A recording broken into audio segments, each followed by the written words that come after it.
신명기 11장 1절부터 7절입니다.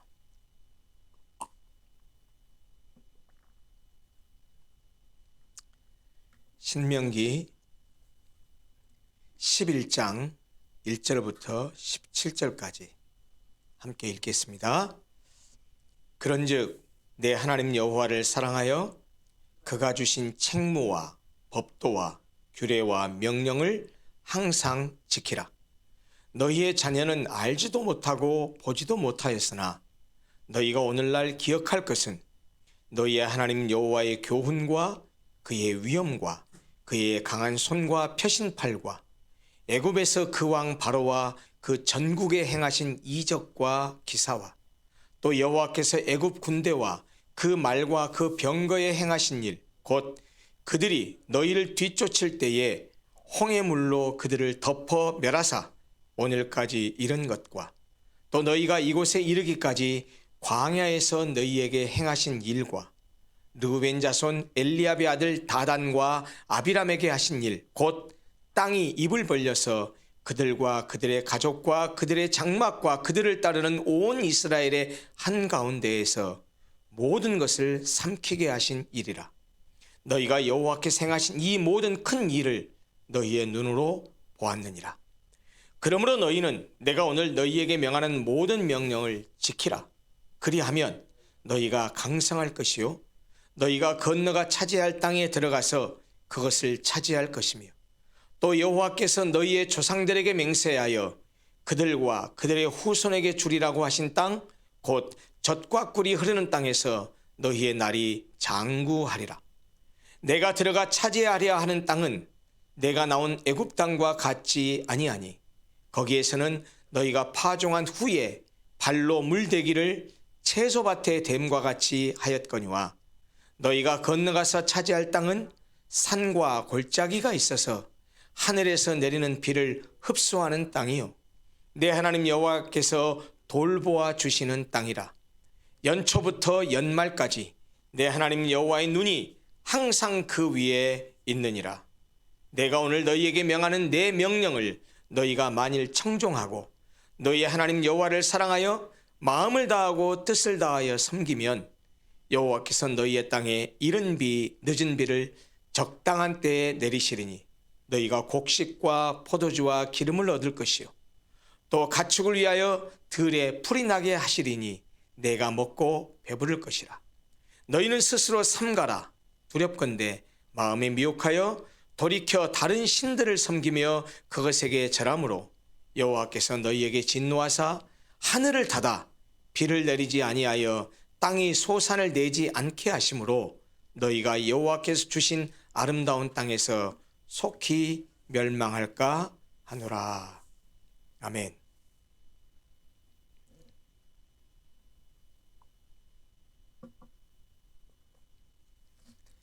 신명기는 여러 번 반복해서 말씀드렸다시피 출애굽 2세대들에게 이제 가나안 땅에 들어가기 직전에 요단강을 건너기 직전 모압 평지에서 그동안 걸어왔던 광야 40년의 생활들, 광야 40년 동안에 있었던 일들을 다시 되뇌어 상기시키면서 이제 요단강을 건너서 가나안 땅에 들어가면 하나님의 말씀에 순종하고 살아라.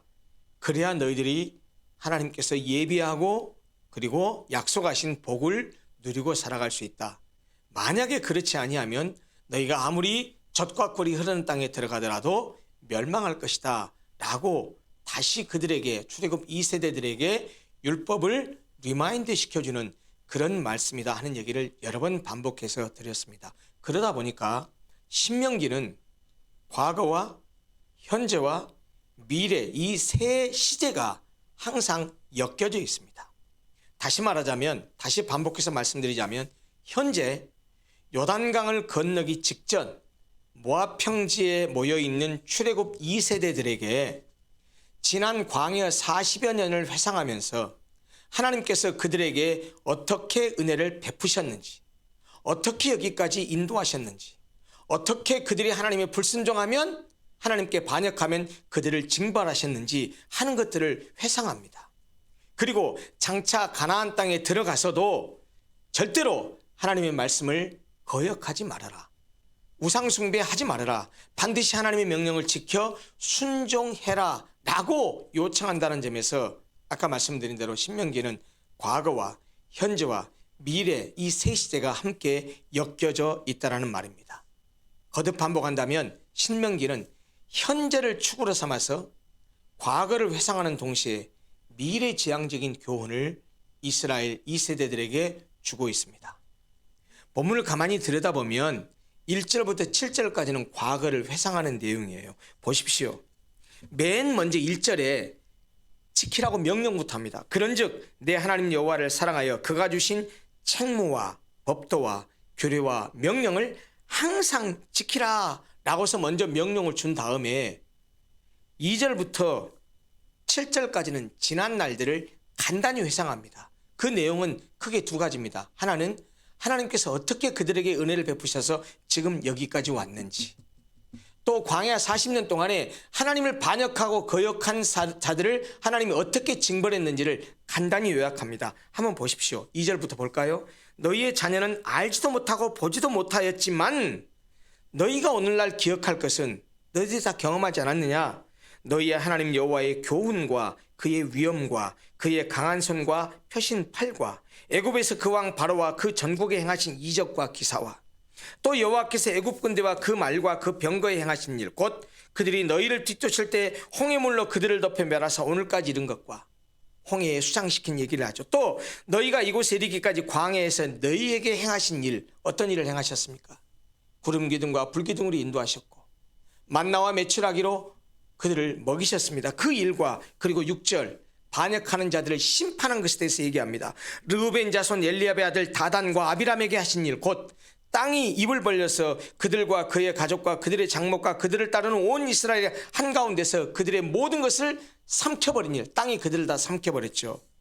그렇게 하신 일이라. 그러면서 7절에 뭐라고 말합니까? 결론식으로 이렇게 말했어. 너희가 여호와께서 행하신 이 모든 큰 일, 그동안 너희들을 인도하면서 40년 동안 행하셨던 베푸셨던 은혜, 그리고 반역하는 자들을 징벌했던 그 모든 일들, 애굽의 군사들을 전부 다 홍해에 수장시킨 그런 일들, 밤으로 낮으로 구름기둥 불구름이 인도하시고 만나와 메추라기로 먹이셨던 일, 그 광야 사막 가운데 반석을 쳐서 물로 먹이셨던 일, 너희들이 아무것도 하지 않았지만, 그들이 생산활동을 아무것도 안 했지만 굶어 죽지 않게 여기까지 인도하신 일, 이 어마어마한 하나님의 은혜를 기억해라 라고 말합니다.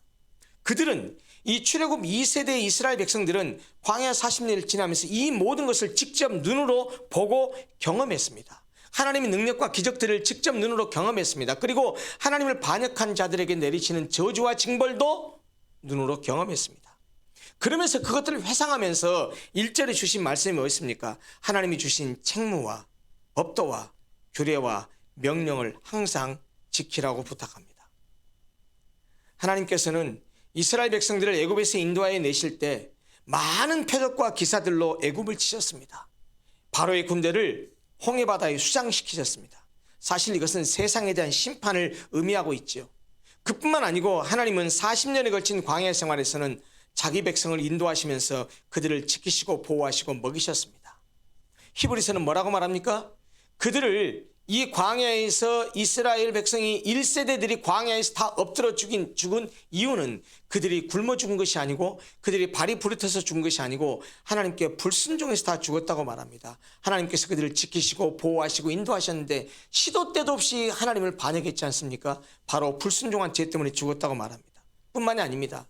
하나님께서는 광야 40년을 지나오면서 광야에서 이스라엘 백성들을 훈련시키고 연단하셨습니다. 이스라엘 백성은 그 전능하신 창조자 하나님의 능력으로 먹을 것과 마실 것과 입을 것에 대한 걱정 없이 그들이 한 번도 생산활동을 하지 않았습니다. 농사를 짓지도 않았고 사냥을 하지도 않았습니다. 다 하나님께서 그들에게 공급해 주셨습니다. 날마다 아침마다 만나를 먹이셨고요. 그들이 고기를 먹고 싶다고 한다면 메추라기를 보내셔서 그들이 입 속에 그 메추라기 고기가 끼어서 떼어내기도 전에 배불러서 뉘가 날 정도로 그렇게 먹이셨습니다. 그만큼 40년 동안 남자들 장정만 60만 명, 그러니까 여자들과 어린아이 합치면 200만 명이 넘는 그 이상이 아무것도 하지 않으면서 생존할 수 있었고 지금 여기 모압 평지에까지 이를 수 있었던 것입니다. 그런데 7절 이후에 8절부터 17절에 있는 내용을 보면 너희들이 약속의 땅에 들어가면, 다시 말하면 가나안 땅에 들어가면 이러이러한 복을 받을 것이다 라고 얘기하면서 동시에 경고까지 합니다. 그러나 만약에 너희들이 불순종하면 17절 본문 마지막에서 뭐라고 했습니까? 너희가 여호와께 주신 아름다운 땅에서 젖과 꿀이 흐르는 그 가나안 땅에서 속히 멸망할까 하노라. 염려, 근심, 걱정하면서 절대로 말씀에 불순종하지 말아라. 말씀을 순종하고 그대로 지켜 행하라라고 하는 것을 다시 한번 신신당부하고 있는 것을 보게 됩니다. 성경은 이 젖과 꿀이 흐르는 땅이라고 묘사하는 이 가나안 땅이 거듭해서, 전에도 한번 말씀드렸죠. 이 영어로 말하면 쉽게 이것이 다가옵니다. 우리말은 젖과 꿀이 흐르는다고 하니까, 젖이라는 말을 하니까 자꾸 어린아이들이 먹는 젖만을 생각하는데요. 영어 성경에는 젖과 꿀을 어떻게 표현하냐면 milk and honey라고 표현했어요. 밀크는 우유잖아요. 그러니까 미국 사람들에게는, 이 서양 사람들에게는 마시는 것을 총칭하는 것이죠. 우리는 젖이라고 하는 것이 단순히 애들이 먹는 것으로 생각하지만 젖과 꿀이 흐른다는 말은 풍요롭다라는 말이죠. 사람들이 먹을 것, 그리고 달콤한 것들이 많이 생산된다는 말입니다. 그런데요, 성경은 가나안 땅을 묘사할 때 언제나 젖과 꿀이 흐르는 땅이라고 말하지만 그것이, 이 가나안 땅이 아주 풍요로운 토양 조건을 갖춘 그런 땅이라는 의미는 아닙니다. 사실 여러분 기억나실지 몰라요. 세계 4대 문명 발상지가 어디입니까? 세계 4대 문명 발상지. 문명이, 고대 인류가 문명을 탄생시킨 것이 4개인데, 4군데인데요. 공통점이 뭐죠? 다 강을 끼고 있어요. 우리가 잘 아는 중국의 황하 문명, 황하를 끼고 있습니다. 양쯔강을 끼고 있죠. 인도의 인더스 문명, 겐지스강을 끼고 있습니다. 메소포타미아 문명, 유프라테스강, 티그리스강을 끼고 있습니다. 그리고 네 번째, 이집트 문명, 나일강을 끼고 있습니다. 나일강은 위에서부터, 상류에서부터 이렇게 물이 흘러내리면서 상류의 비옥한 그 토양들이 점점 아래로 내려오면, 하류로 내려오면 이게 침전이 되죠. 가라앉죠. 그래서 하류에 형성되는 것이 뭡니까? 그 소위 말하면 삼각형 형식을 띠고 있는 델타라고 하는 평야입니다. 나일강 하류는 이렇게 비옥한 성분을 담은 강물이 내려와서 그 비옥한 하류에 삼각주의 농토를 적시기 때문에 그 델타 지역에 씨만 뿌리고 농작물만 형성하면 아주 비옥하게 농작물을 형성할 수 있는 그런 좋은 지역입니다. 사실은 이집트의 델타 지역이 훨씬 젖과 꿀이 흐르는 곳입니다. 반면에 가나안 땅은요, 사실 우리가 나중에 기회가 있으면 꼭 성지순례를 한번 같이 성도들과 함께 가보고 싶습니다. 제가 신대문 3학년 때 성지순례 갔을 때 그 이스라엘 지역을 가서 보고서 깜짝 놀란 게요, 광야라고 하는 것이 무엇인지 눈으로 확인했고, 그리고 구약 성경에 나오는 이런 지역들을 보았을 때요, 정말 척박하기 이를 데가 없습니다. 모세가 죽은 곳이 어디죠? 저기 가나안 땅을 내려다보면서 모세가 죽은 것을 가서 보니까요, 그 곳을 내려다보니까 그렇게 비옥한 땅이 아니에요. 거기도 거의 광야 지역이에요. 그럼에도 불구하고 왜 하나님은 젖과 꿀이 흐르는 땅이라고 계속해서 가나안 땅을 그렇게 묘사했을까요? 사실은요, 가나안 땅은 기름진 평야가 거의 없습니다. 대부분이 가물고 척박한 산과 골짜기로 되어 있습니다. 그래서 하늘에서 농사 주기에 따라서, 예를 들어서 비가 많이 올 때, 비가 적게 올 때에 따라서 적당하게 비가 내리지 않으면 농사를 제대로 지을 수가 없어요. 오늘 본문에도 어떤 말이 있죠? 이른 비와 늦은 비라는 말이 있죠. 우리도 농사를 짓는 민족이기 때문에 비가 많이 와야 될 때 적게 오면 농작물이 자라지 못합니다. 그리고 햇빛이 내려쬐서 곡식이 막 물을 읽어갈 때 비가 많이 내려버리면 식물이 제대로 자라지 못하고 농작물이 제대로 익지를 못합니다. 그러니까 이른 비와 늦은 비, 일찍 와야 될 비, 늦게 와야 될 비가 적절하게, 양이 적절하게 내려져야 됩니다. 그런데 가나안 땅은 방금 말씀드렸다시피 기름진 평야도 없습니다. 가물고 척박한 땅입니다. 산과 골짜기로 되어 있습니다. 그러니까 농사 주기에 따라서 비가 내리지 않으면 농사를 제대로 지을 수 없는 땅이에요. 이런 자연 환경만을 비교하면 가나안 땅과 이집트 땅 가운데 어느 곳이 더 젖과 꿀이 흐르는 땅입니까? 이집트예요. 이집트의 델타 지역이 훨씬 젖과 꿀이 흐르는 땅입니다. 오히려 가나안 땅은 하늘만 쳐다봐야 되는 척박한 땅입니다. 그런데 성경은 이집트 땅이 아니라 가나안 땅이 젖과 꿀이 흐르는 땅이라고 합니다. 왜 그럴까요? 지리적으로 보면 이집트의 델타 지역과 이스라엘 백성들이 장착하게 될 이 가나안 땅 지역은 비교할 수 없을 정도로 이집트 땅이 더 좋단 말이에요. 그래서 거기서 4대 문명이 발상한 거예요. 이집트 문명이 태동한 거예요. 그럼에도 불구하고 왜 이렇게 척박한 땅을 하나님은 젖과 꿀이 흐르는 땅이라고 말할까요? 이유가 있습니다. 하나님의 눈이 그 땅을 지키고 보호하시는 땅입니다. 하나님이 그들과 함께하기 때문입니다. 그래서 아무리 가물고 척박한 땅이라도 하나님으로 인해서 젖과 꿀이 흐르는 풍요로운 땅이 될 수 있었던 것이죠. 지리적 환경 자체는 이집트 땅과 비교해서 척박했지만 하나님이 함께하기 때문에 그들은 오직 하늘만 바라봐야 돼요. 그래서 하나님께서 그들과 함께 하셔서 적당하게 농사 주기에 따라서 이른 비와 늦은 비를 내려주시면서 또 농사를 짓는 그 이스라엘 백성들이 하늘만 쳐다보고 하나님만 바라보며 그에게 소망을 둘 수밖에 없었고, 그래서 하나님께서 그들과 함께 하셔서 하나님의 능력으로 늦은 비와 이른 비를 적당히 내려주셔서 풍요로운 농작물을 얻게 하는 그런 젖과 꿀이 흐르는 땅이 되게 하신다는 말입니다. 다시 말하면 지리적 환경 자체가 젖과 꿀이 흐르는 땅이 아니고 척박한 땅이지만 하나님이 함께 하시고 하나님의 눈이 그들과 함께 하시고 하나님께서 전폭적으로 그것을 운행하시기 때문에 그 땅이 젖과 꿀이 흐르는 땅이라고 묘사한다는 것입니다. 그런 점에서 가나안 땅이 젖과 꿀이 흐르는 땅이 되려면 이스라엘 백성들이 농사짓는 그 척박한 땅이 오히려 이집트 땅보다 더 젖과 꿀이 흐르는 땅이 되려면 오직 하나님만을 바라보며 그를 전적으로 신뢰할 때만 가능했던 것입니다. 그러나 만약 그들이 하나님의 말씀을 떠나서 반역하고 우상을 섬기면 하나님께서 하늘의 문을 닫아버리면 비가 내리지 않겠지요. 그러면 지상에서 농사를 지을 때 어떻게 되겠습니까? 그들은 멸망할 수밖에 없습니다. 그래서 그 말씀을 반복해서 강조합니다. 17절 마지막 보십시오. 16절 보십시오. 16절 17절 볼게요. 16절 너희는 스스로 삼가라. 두렵건대 마음에 미혹하여 돌이켜 다른 신들을 섬기며 그것에게 절함으로, 다시 말하면 여호와 하나님을 섬기는 것이 아니고 다른 신들을 섬기고 그들에게 절하는 것을 통해서 17절 그렇게 되면 17절 여호와께서 너희에게 진노하사 하늘을 닫아 비를 내리지 아니하여 땅이 소산을 내지 않게 하심으로 너희가 여호와께서 주신 그 아름다운 땅에서 속히 멸망할까 걱정된다 라고 반복해서 경고하고 있는 것입니다. 여러분, 오늘 본문이 우리에게 주는 교훈이 무엇입니까? 하나님이 주신 그의 모든 명령과 규례를 지킬 때는 오늘 본문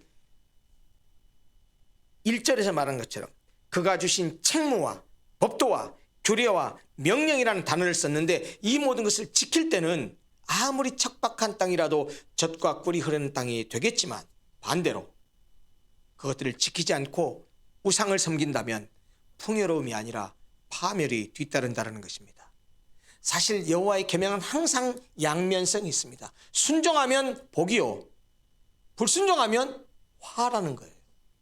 순종하면 하나님께서 은혜를 주시지만 불순종하면 그들을 징벌하신다는 것입니다. 그러면 하나님의 명령은 항상 양면성이 있어요. 예수 그리스도의 십자가도 마찬가지입니다. 그리스도의 십자가를 믿으면 죄 용서받고 구원받지만 믿지 않으면 죄 때문에 멸망하고 지옥 간다는 거예요. 양면성이 있어요. 결국 하나님의 모든 말씀에 대한 순종이 가나안 땅을 젖과 꿀이 흐르는 땅이 되게 합니다. 그래서 8절과 9절을 보면 여호와께서 주신 이 모든 명령을 지키면 어떻게 된다고 했죠? 그들이 강성하게 될 것이고 가나안 땅에 들어가서 그 땅을 차지하게 될 뿐만 아니라 거기서 그들의 날이 장구할 것이라고, 그들의 날이 오래오래 지속될 것이라고, 복된 삶을 오래 살게 될 것이라고 말씀하고 있습니다. 결국 우리가 하나님이 약속한 복을 받고 누릴 수 있는 것은 우리가 하나님의 명령을 지켜 행하는 것이라는 말씀입니다. 하나님의 백성인 우리가 살아가는 삶의 원칙이 무엇입니까? 세상 방식을 따라 사는 것이 아닙니다. 오직 살아계신 하나님의 계명을 지켜 행하는 것입니다. 제가 늘 항상 설교할 때마다 강조하는 것, 교회에 몇 번 나오느냐 중요합니다. 우리가 주일도 예배드리고 수요일도 금요일도 와서 기도회를 하고 새벽에도 기도를 하고 하는 그런 모임에 참여하는 것, 궁극적인 이유와 목적이 무엇입니까? 그렇게 예배를 드리고 성경을 공부하고 기도회에 참여하면서 하나님의 말씀을 깨닫고 우리가 기도하면서 주의 뜻을 좇아서 말씀에 순종하기 위함입니다. 그러므로 교회에 몇 번 나오느냐 중요한 것인데, 그보다 더 중요한 건 그걸 통해서 어떻게 사는 것입니까? 우리 일상의 삶 가운데서 하나님의 말씀을 따라서 순종하는 삶을 사는 것입니다. 하나님이 우리에게 말씀에 순종하라고 요구하시는 것은 우리에게 지켜야 되는 부담을 주기 위한 것이 아닙니다. 우리를 위해서 말씀에 순종하라고 하는데 왜요? 그렇게 해야 우리가 하나님이 예비하시고 약속하신 복을 받고 살아갈 수 있기 때문입니다. 다시 말하면 하나님이 우리에게 계명에 순종하라고 명령하신 것은 하나님 당신을 위해서가 아니고 우리를 위해서입니다. 우리가 복받고 하나님 은혜 안에 살 수 있게 하기 위해서 하나님의 명령에 순종하라고 말합니다. 사랑하는 성도 여러분, 꼭 기억하십시오. 말씀에 순종하는 삶, 그것이 바로 우리가 하나님의 백성으로서 하나님이 약속하고 예비하신 복을 받을 수 있는 유일한 길이라는 사실입니다. 오늘 모세가 출애굽 2세대들에게 다시 요단강을 건너서 가나안 땅에 들어가기 전에 다시 과거를 회상하면서 꼭 들어가면 여호와의 명령과 규례와 법도를 지켜 행하라. 그러면 너희가 들어가서 이러이러한 복을 받을 것이지만 만약 우상을 숭배하고 하나님을 버리면, 말씀에 불순종하면 너희들이 멸망할 것이다 라고 하면서 그들에게 말씀에 순종할 것을 다시 요청하고 있습니다. 우리도 이 말씀을 기억하면서 하나님, 평생 동안 앞으로도 신앙생활해 가면서 그동안 내 삶 가운데 함께 하셨던 하나님의 은혜를 기억하고 그 은혜를 잊어버리지 아니하면서 하나님께서 성경을 통해서 주신 주님의 귀한 명령들, 규례와 법도들, 그 말씀을 지켜 순종함으로써 하나님이 약속하신 복, 하나님이 예비하신 복을 받게 하시고 누리고 살아가게 해주십시오 라고 기도하는 그런 시간이 되었으면 좋겠습니다.